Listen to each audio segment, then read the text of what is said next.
Ria Ricis ungkap kondisi kehamilan jelang persalinan, air ketuban kurang.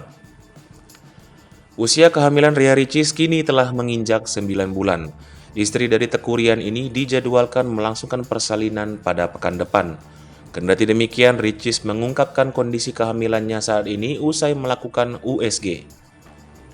Adik dari Okky Setiana Dewi ini menyebut jika kondisi air ketuban miliknya jelang persalinan sangat sedikit. Berdasarkan keterangan dokter, ada kendala yang terjadi di bagian ari-ari dari calon bayinya tersebut. Ria Ricis pun telah disarankan untuk melakukan tindakan lanjut, namun wanita berusia 27 tahun ini masih mau untuk melahirkan secara normal.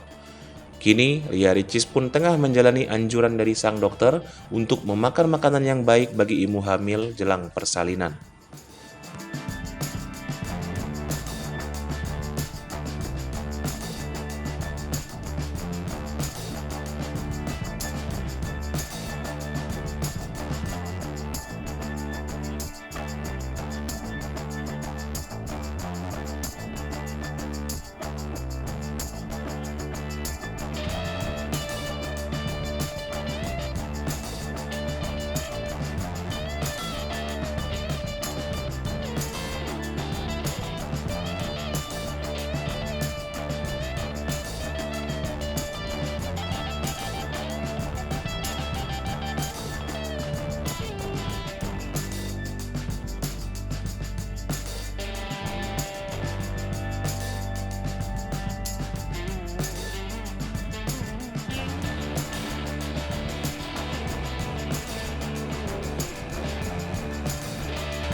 Hai pemirsa Sri Popo TV, jangan lupa komen, like, dan subscribe, serta tonton terus berita-berita terupdate lainnya ya.